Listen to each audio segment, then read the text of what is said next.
மாண்புமிகு பேரவைத் தலைவர் அவர்களே, தமிழ்நாட்டின் மீதும் தமிழின் மீதும் மிகுந்த மரியாதை வைத்துக்கொண்ட காரணத்தால் தான் எடுத்த கொள்கையில் உறுதியாக நின்று தமிழகத்தில் தமிழ்த்தாய் வாழ்த்துத்தான் முதலில் பாட வேண்டும் என்ற பள்ளிகளில் ஆயாலும் சரி, அரசு நிகழ்ச்சிகள் ஆயாலும் சரி, பாட வேண்டும் என்று அனைத்து எதிர்க்கட்சிகளையும் ஒன்றிணைத்து இன்றைக்கு கோட்டையில் கம்பீரமாக கொடியை ஏற்றி மக்களின் மனதில் வலம் கொண்டிருக்கக்கூடிய நம்மளுடைய மாண்புமிகு முதலமைச்சர் அவர்களுக்கு, திரு ஜோசப் விஜய் அவர்களுக்கு என்னுடைய வணக்கத்தை தெரிவித்துக் கொள்கின்றேன்.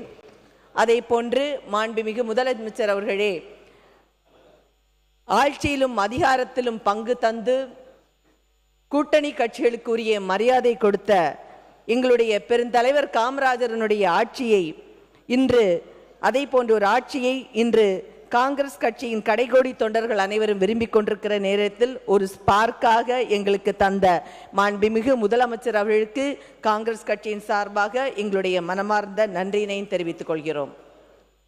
மாண்புமிகு பேரவைத் தலைவர் அவர்களே, நம்முடைய நிதியமைச்சர் அவர்கள் சட்டமன்றத்தில் வெளியிட்ட பட்ஜெட் என்பது அனைத்து மக்களாலும் ஏற்றுக்கொள்ளப்பட்ட ஒரு பட்ஜெட் ஆகும்.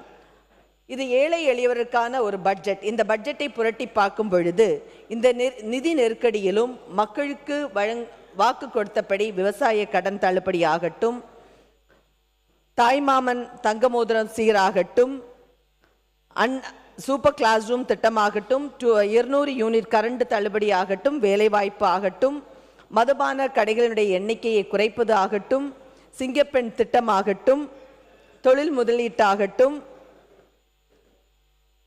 பெருந்தலைவரனுடைய பேரில் காலை உணவு திட்டமாகட்டும், விரிவுபடுத்தப்பட்ட காலை உணவு திட்டம், வெற்றி வீடு திட்டமாகட்டும், இலவச மற்றும் சூப்பர் கேம்பஸ் திட்டம் போன்ற நிறைய திட்டங்களை இன்று அறிவித்துள்ளார்கள்.